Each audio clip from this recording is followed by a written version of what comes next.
is the Zen principle of not being attached, not being sticky.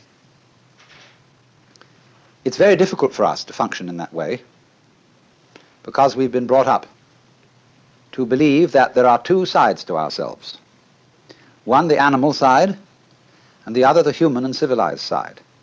And these are expressed in what Freud calls the pleasure principle, which he classifies with the animal side, with the id, and the other, the reality principle, which he puts on the side of society and the superego. And man is so split that he is in a constant fight between these two. Theosophists sometimes speak of our having two selves, the higher self, which is spiritual, and the lower self, which is merely psychic, the ego. And therefore the problem of life is to make the one self, the higher one, take charge of the lower, as a rider takes charge of a horse. But the problem that constantly arises is, how do you know that what you think is your higher self isn't really your lower self in disguise? When a thief is robbing a house and the police enter on the ground floor, the thief goes up to the second floor, and when the police follow up the stairs, he goes higher and higher until at last he gets out to the rooftop. And in the same way, when one really feels oneself to be the lower self, that is to say, to be a separate ego, and then the moralists come along, they are of course the police, and say, you ought not to be selfish, then the ego dissembles and tries to pretend that he's a good person after all. And therefore one of the ways of doing this is for the ego to say, I believe I have a higher self. And I would say, why do you believe that? Do you know the higher self? No, if I knew it, I would behave differently. But I'm trying to get there. Well, why are you trying to get there? Well, then the police wouldn't come around. Then the moralists wouldn't preach at me. Then I could feel that I was doing my duty, behaving as a proper member of society. But all this is a great phony front. If you don't know that there is a higher self, and you believe that there is one, on whose authority do you believe this?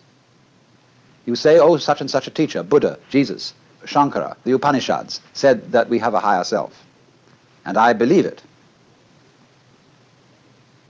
Catholics sometimes say they believe their religion because they're told to, and they have to be obedient. The Catechism starts out, the Baltimore Catechism, it starts out, we are bound to believe that there is but one God, the Father Almighty, creator of heaven and earth, etc. And they make jokes about the Protestants and say, they don't have real authority in Protestant church because everybody interprets the Bible according to his own opinion. But we have an authoritative interpretation of the Bible. But this always screens out the fact that it is fundamentally a matter of your own opinion that you accept the authority of the church to interpret the Bible. You cannot escape in all matters of belief from opinion. In other words, it must become clear to you that you yourself create all the authorities you accept. And if you create them in order to dissimulate, in order to pretend that your motivations and your character are different, that you would like them to be different, this is the same old principle of the separate self trying to improve itself so that it will live longer or survive in the spiritual world or attain the riches and the progress of enlightenment. And the whole thing is phony. So in Zen, a duality between higher self and lower self is not made. Because if you believe in the higher self, this is a simple trick of the lower self.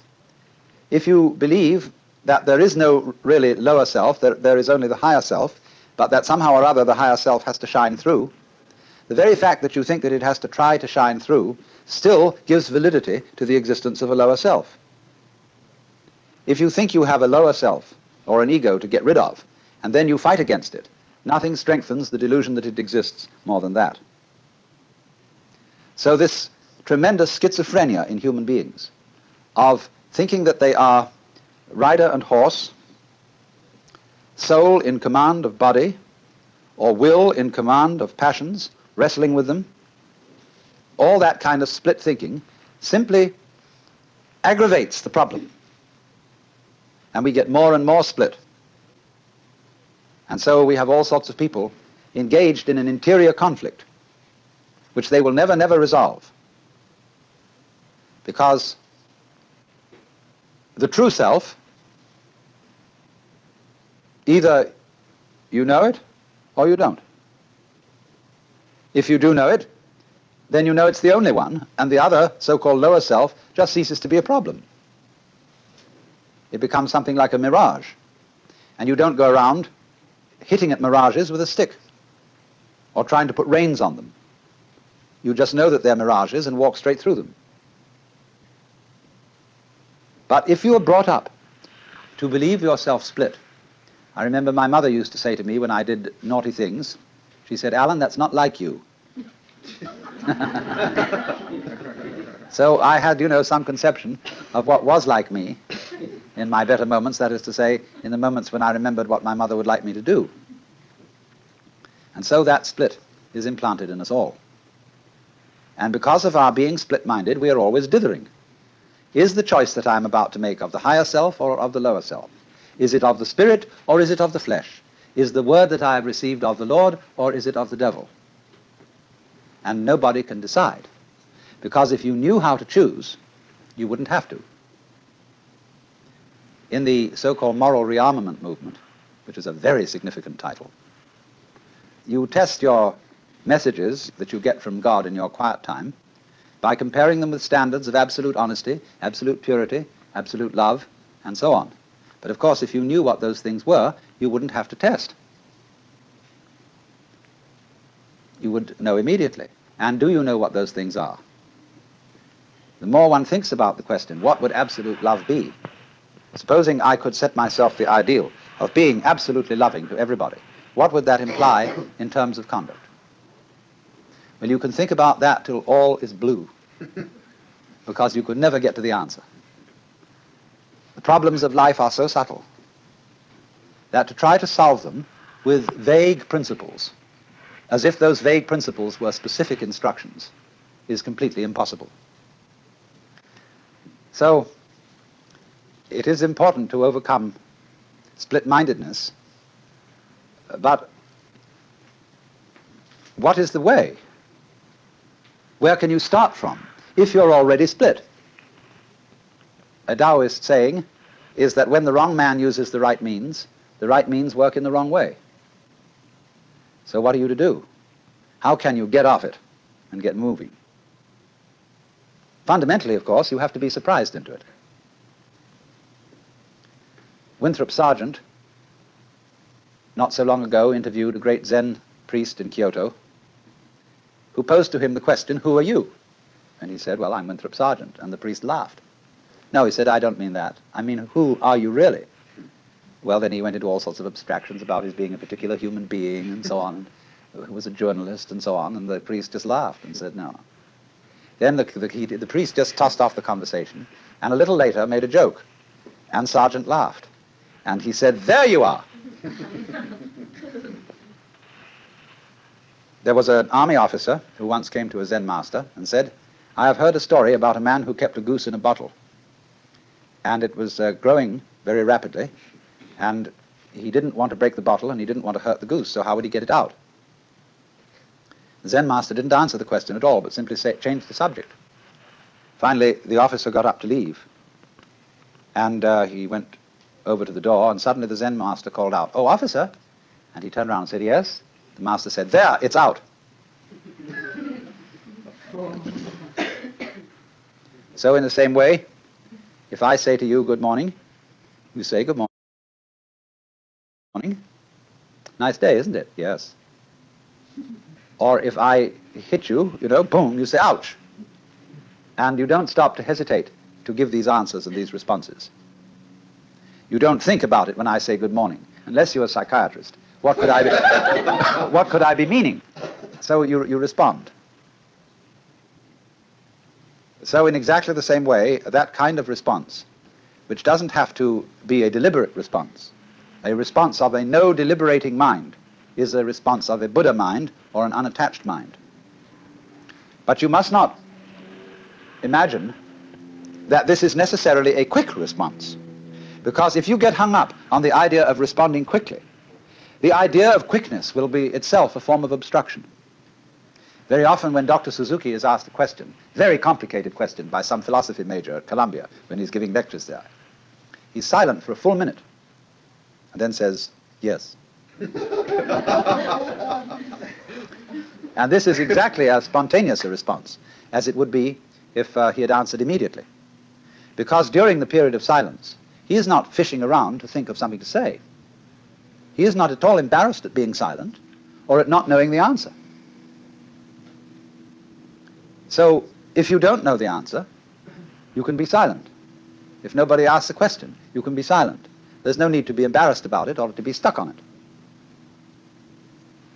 But you cannot overcome being stuck if you think that somehow you would be guilty if you were stuck. When you are perfectly free to feel stuck or not stuck, then you're unstuck. Because actually, nothing can stick on the real mind, and you will find this out if you watch the flow of your thoughts. There is an expression in Chinese which means the flow of thoughts, or what we call in literary criticism, stream of consciousness.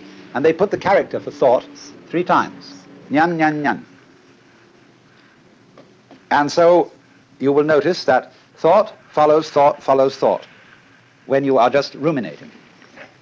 And those thoughts arise and go like waves on the water all the time. They come and go. And when they go, they are as if they had never been here. So actually this shows your mind doesn't stick. Really. You can get the illusion of it sticking by, for example, cycling the same succession of thoughts over and over again. And that gives a sense of permanence in the same way as when you revolve a cigarette butt in the dark. You get the illusion of there being a solid circle, although there is only the single point of fire. And it is from this connecting of thoughts that we get the sensation that behind our thoughts there is a thinker who controls them and experiences them. Although the notion that there is a thinker is just one member in the stream of thoughts. For example, if you get a certain kind of rhythm that goes diggy diggy diggy diggy boop, diggy diggy diggy diggy diggy boop, diggy diggy diggy diggy diggy boop, diggy diggy diggy diggy diggy boop, the boop is part of the rhythm, but it can be used as a cue. So you get, in relation to diggy diggy diggy diggy boop, you get thought, thought, thought, thought, thinker, thought, thought, thought, thought, thought, thinker. And if this happens regularly enough and long enough, you get the illusion of there being someone who thinks, apart from the stream of thoughts which come and go, the stream of experiences. And we use such absurd phrases, not only as thinking our thoughts, but feeling our feelings, seeing sights and hearing sounds. But you must understand it is perfectly obvious that seeing a sight is seeing, hearing a sound is hearing, feeling a feeling is feeling. So in the same way, thinking a thought is thinking. But you get split-minded, you see, and so you get I and me, and the I who ought to or must control me, as a sensation of some real entity that stands aside from thoughts and chooses among them, controls them, regulates them, and so on. Actually, this is a way to have one's thoughts not controlled. The more there is this duality of the separate thinker standing aside from the thoughts, of the separate feeler watching or feeling the feelings, the more the stream of feelings is coaxed into self-protective activity, into getting more and more like a stuck record, the purposes of which are to protect and to aggrandize and enlarge the status of the supposed thinker. When Joshu, who was a Tang Dynasty Zen master, was asked, he had made some reference to the enlightened mind being like a mind of a child. And he said, well, what is the mind of a child? And he said, a ball in a mountain stream. Why? Thought follows thought instantaneously without interruption. So the saying, walk or sit as you will, but whatever you do, don't wobble. Now, we can see this very clearly from confusions we can get into in activity. I have just said we can see this very clearly from confusions we get into in activity. What kind of a statement is that? When I raise the question, what kind of a statement was it that I just made, I'm beginning to talk about talking.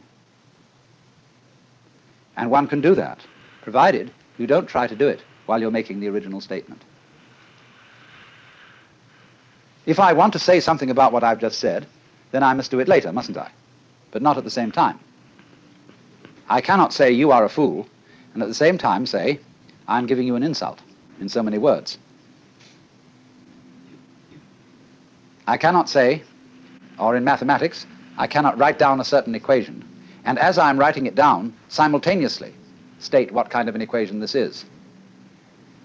Unless, of course, I invent an exceedingly complex language which talks about itself as it goes along. But in the ordinary way, people get completely mixed up by that. In the middle of being about to say to somebody anything, you start to think about whether this is the right thing to say, and you start wobbling. You get, in other words, too much feedback. And too much feedback makes any mechanism go crazy. So in the same way, when you are very, very aware of a difference between the deeds and the doer while doing the deeds is always sort of commenting on them, the doer never really gets with it. In other words, you are about to strike a nail, and you wonder, as you are about to hit it, is this the right place to put it? And so you probably hit your thumbnail instead of the nail, because you don't go right through with hitting that nail. This is not saying, let me mark this again, it is not saying that there should be no criticism of thought.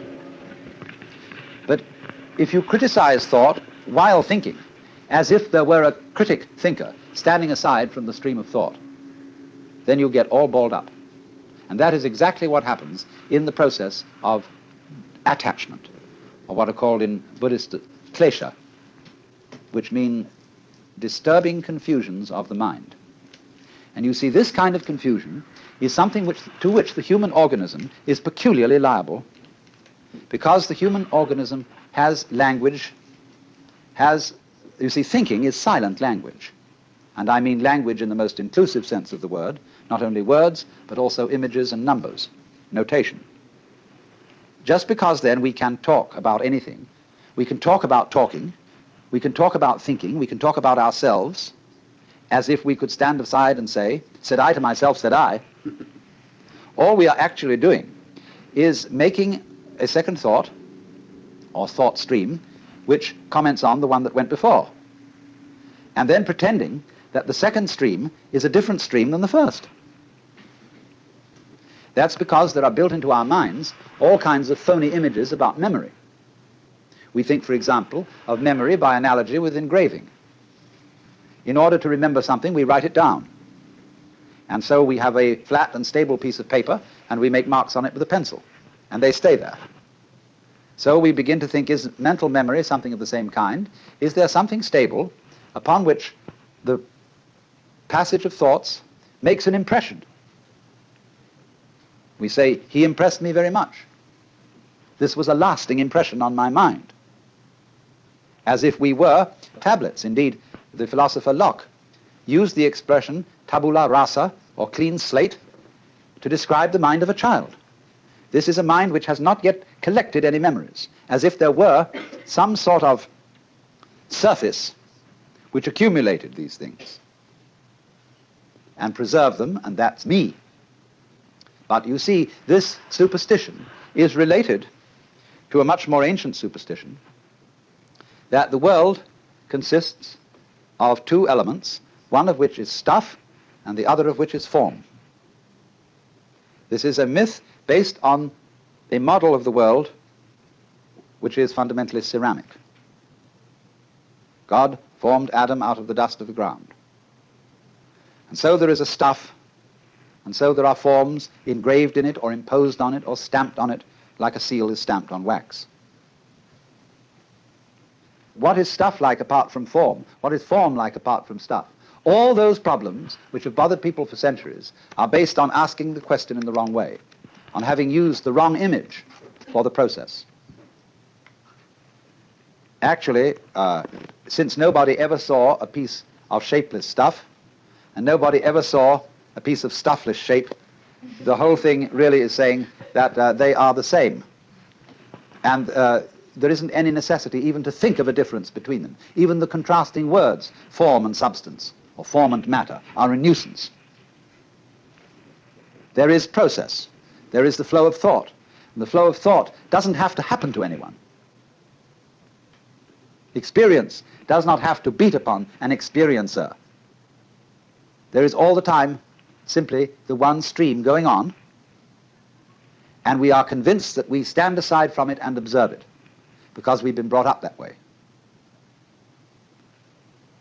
But you know, in your stream of thought and experience, I am an object, and a very fleeting and passing one. And consequently also in my stream of experience, you also are people who come and go. We are all, you see, living in the same world. We think there is me and there is an external world round me, but I am in your external world and you are in my external world. And if you think about that, you see we're all in one world, going along together. There isn't really the internal and the external. There is simply the process. It's very important to get rid of that illusion of duality between the thinker and the thought. So find out who is the thinker behind the thoughts. Who is the real, genuine you? And so one of the methods that is used is shouting. The Zen master would say to a student, now, I want to hear you. I want to hear you say the word mu, and really mean it. Because I want to hear not just the sound, but the person who says it. Now produce for me that. He says, mu! And the Zen teacher says, no, no, not yet. Mu! And he says, it's only coming from your throat. I want to hear your belly, you know? And always, you see, it'll never come while the person is trying to make a differentiation between a true mu and a false mu. To act with confidence, you just do it. But since people are not used to that, it is necessary to set up protected situations in which it can be done. If we just in the ordinary way of social intercourse acted without deliberation, we would get into amazing confusions. As when people say, always speak the truth, never tell a white lie. And they say exactly what is true and what they think about other people. Well, they can raise a great deal of trouble. But the experience of Zen has been that there should be a kind of enclosure in which this kind of behavior can be done until the people are expert in it and know how to apply it in all situations. This concludes Session 7 of Out of Your Mind, Essential Listening.